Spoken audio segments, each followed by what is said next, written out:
ہمارا channel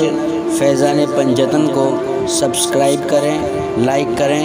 bell icon button کو دبائیں۔ الصلاۃ والسلام علیک یا نبی اللہ صلی اللہ تعالی علیہ وسلم۔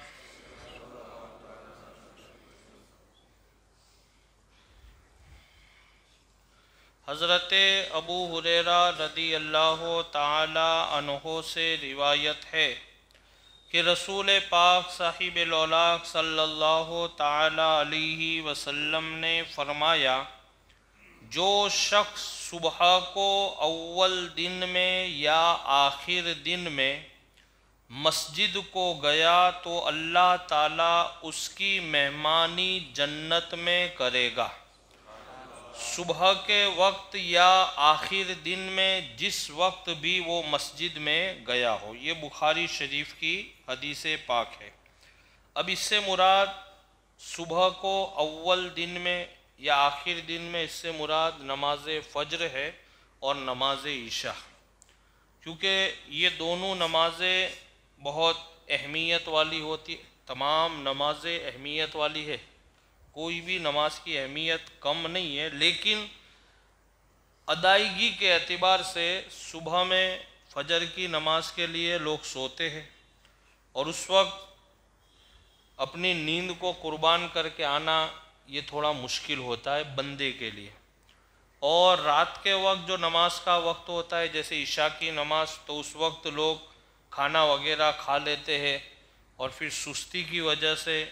کہ نماز پڑھنے میں تھوڑا بھاری لگے گا، یہ ہوگا، اس طریقے سے لوگ عشاء کی نماز بھی چھوڑ دیتے۔ تو یہ فضیلت تو تمام نمازوں کی ہے، لیکن یہ دو نمازوں کو اس لیے خاص کیا کہ ادائیگی کے اعتبار سے بندہ اس میں سستی کرتا ہے۔ بہت سے لوگ نہیں بولتے کہ میں بہت ارادہ کرتا ہوں، بہت سوچتا ہوں کہ نماز فجر پڑھنے آؤں، لیکن نہیں آ سکتا ہوں، آنکھ بھی کھلتی ہے لیکن پھر سو جاتا ہوں، تو اسی کا نام سستی ہے۔ اور شیطان آپ کو وہی وقت گمراہ کرے گا کہ تھوڑی دیر اور سو جاؤ، پھر جب آپ سوتے ہو تو آپ کو ایسی گہری نیند لگ جاتی ہے کہ نماز فجر، اس کا وقت، سارا ٹائم نکل جاتا ہے، پھر آپ کی آنکھ کھلتی ہے،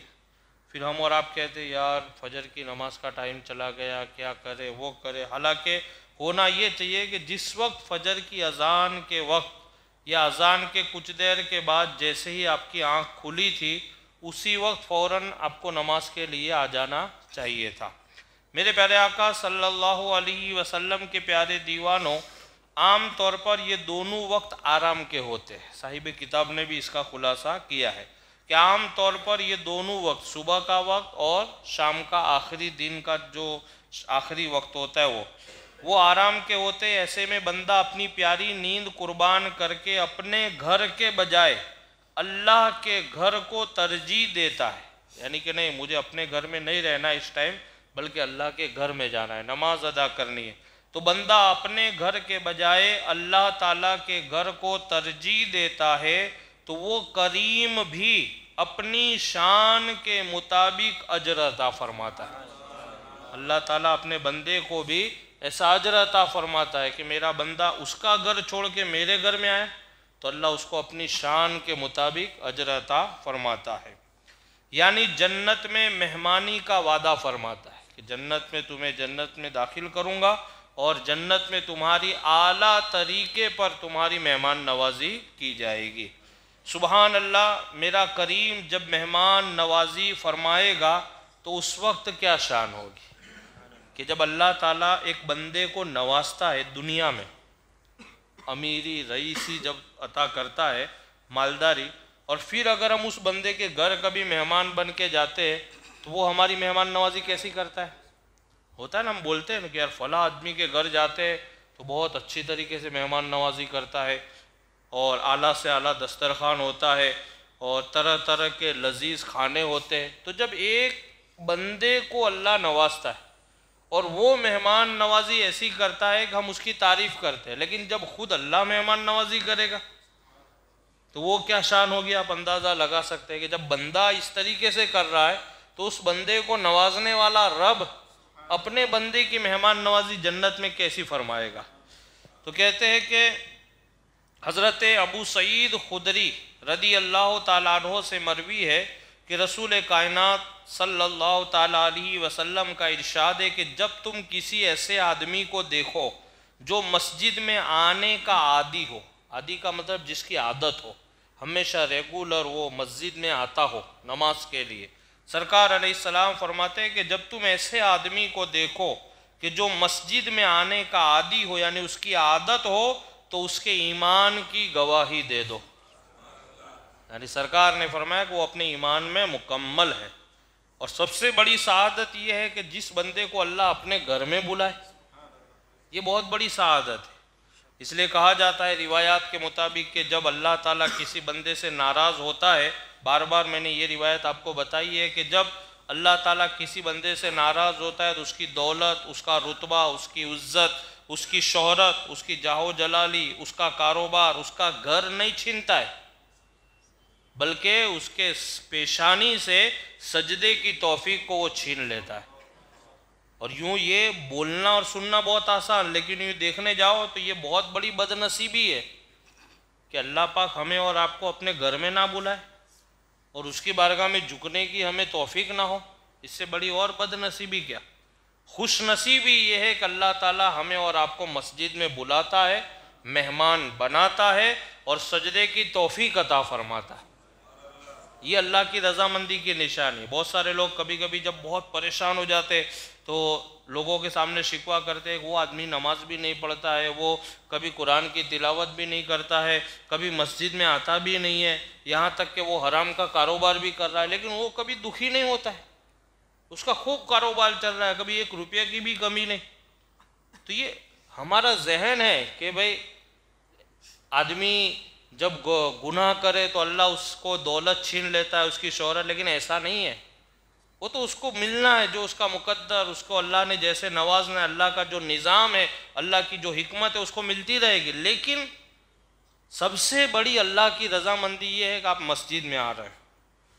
آپ کو سجدے کی توفیق مل رہی ہے، اللہ کی بارگاہ میں آپ سر بسجود ہو رہے، یہ سب سے بڑی سعادت ہے کہ اللہ تعالیٰ آپ کو اپنے گھر میں بلانے کا موقع عطا فرما رہا ہے۔ پہلے کے بزرگان دین کہ جب کسی کی کوئی نماز جماعت سے چھوٹ جاتی تھی، نماز تو کبھی چھوٹتی نہیں تھی، لیکن جب جماعت سے نماز چھوٹ جاتی تھی تو وہ غور و فکر کرتے تھے کہ آخر آج ہمارے دن میں ہم سے کون سی خطا ہوئی جس کی وجہ سے آج ہم جماعت کے ساتھ نماز ادا نہیں کر پائے، آج ہم مسجد میں نہیں جا سکے۔ وہ غور و فکر کرتے تھے کہ ہم سے آخر وہ خطا کون سی ہوئی، کون سی ایسی چوک ہو گئی کہ جس کے بلبوتے پر اللہ کی بارگاہ میں ہمیں جانا نصیب نہیں ہو رہا ہے۔ تو یہ سعادت یہ ہے کہ ہم اور آپ مسجد میں آ رہے ہیں اور اللہ کی بارگاہ میں سجدے کر رہے، یہ بڑی سعادت ہے۔ اور سب سے بڑی بد نصیبی یہ ہے کہ مسجد میں نہ آنا، اللہ کی بارگاہ میں سجدے نہ کرنا۔ دولت، شہرت، رتبہ، جاہ و جلالی یہ کچھ بھی نہیں ہے، یہ تو چند دن کی چیزیں ہیں، یہ تو پھر ختم ہو جائے گی۔ لیکن جو سجدے آپ کرو گے اللہ کی بارگاہ میں، وہ سجدے آپ کو قبر میں بھی کام آئیں گے اور حشر میں بھی کام آئیں گے۔ تو کہتے ہیں کہ میرے پیارے آقا صلی اللہ علیہ وسلم کے پیارے دیوانوں، آج سے نیت کرے کہ انشاءاللہ مسجد میں جانے میں کوتاہی نہیں کریں گے۔ یہ ایک عہد ہونا چاہیے کہ مسجد میں جہاں جانے کی بات آئے گی ہم پہلے جائیں گے، نماز با جماعت ادا، اور خود بھی مسجد جانے کے پابند بنیں گے اور اپنی اولاد کو، دوست احباب کو بھی مسجد جانے کا پابند بنائیں گے۔ ایسا نہیں کہ خود بھی اکیلے چلے آئے، نہیں، بلکہ آپ دوست، آپ کے احباب، رشتہ دار، آپ کی اولاد خاص کر کے انہیں نماز با جماعت ادا کرنے کا شوق دلائے۔ اور یہ چیز ہمارے اندر نہیں ہے۔ آج ہمارے دوست وغیرہ بھی ایسے ہوتے ہیں کہ جو بے نمازی ہوتے، آج ہمارے ساتھ میں اٹھنے بیٹھنے والے بے نمازی ہوتے۔ اس لیے کبھی بھی آپ دوست بناؤ تو ایسا بناؤ کہ جو نمازی ہو، جو قرآن کی تلاوت کرنے والا ہو، تاکہ وہ آپ کو مشورہ بھی اس کے مطابق دے گا۔ اب اگر آپ ایسا دوست تلاش کرو گے کہ جو خود راہ حق سے بھٹکا ہوا ہے تو آپ کو مشورہ بھی ایسا دے گا۔ اگر وہ صحیح راستے پہ ہے، راہ راست پر ہے، تو وہ آپ کو مشورہ صحیح دے گا۔ تو اس لیے آپ بھی نمازی بنیں، دوستوں کو بھی نمازی بنائیں، اور ایسا نہیں کہ آپ سوچیں گے کہ ہم دوست کو کہیں گے وہ نماز نہیں، آپ اس کو بولتے رہے، آج نہیں تو کل، کل نہیں تو پرسوں، پرسوں نہیں تو ترسوں، کبھی بھی اللہ تعالیٰ اس کے دل کے اندر نماز کی محبت ڈالے گا اور وہ نماز پڑھے گا۔ اور نماز ایک ایسی عظیم الشان عبادت ہے کہ جب بندہ کچھ سمے تک لگاتار جب اللہ کی بارگاہ میں سجدے کرتا ہے نا، تو میرے آقا کا فرمان ہے کہ اللہ تعالیٰ پھر اس کے دل کے اندر ایسی روحانیت اور ایسی نورانیت عطا فرماتا ہے کہ بغیر نماز پڑھے پھر اسے سکون نہیں ملتا ہے، خود اس کا ذہن بن جاتا ہے، ایک ایسی روحانیت اس کے اندر پیدا ہو جاتی ہے۔ تو کہتے ہیں کہ دوست وغیرہ کو بھی اور اپنی اولاد کو، احباب کو بھی مسجد جانے کا پابند بنائیں گے۔ حضور اقدس صلی اللہ تعالیٰ علیہ وسلم فرماتے ہیں کہ مرد کی نماز مسجد میں جماعت کے ساتھ گھر میں اور بازار میں پڑھنے سے 25 درجہ زائد ہے، یعنی 25 درجہ زیادہ ہے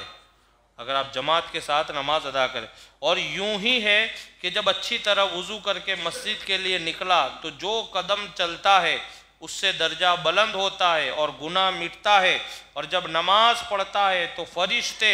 برابر اس پر درود بھیجتے رہتے ہیں۔ جب بندہ مسجد میں آ کر کے نماز پڑھتا ہے فرشتے اس پر درود بھیجتے جب تک کہ وہ اپنے مصلی پر ہے اور ہمیشہ نماز میں ہے اور جب تک نماز کا انتظار کر رہا ہے۔ ایک نماز کے بعد دوسری نماز کا انتظار کرنا، سرکار فرماتے جو بیچ کا جو ٹائم گزرے گا اللہ وہ اتنا ثواب عطا فرمائے گا جیسے وہ لگاتار نماز پڑھ رہا ہے۔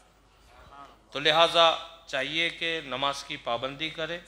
وہ بھی مسجد میں با جماعت ادا کرنے کی کوشش کرے۔ اللہ کی بارگاہ میں دعا ہے کہ اللہ رب العزت مجھے اور آپ تمامی حضرات کو نماز 5 وقتہ با جماعت ادا کرنے کی توفیق عطا فرمائے۔ ان اللہ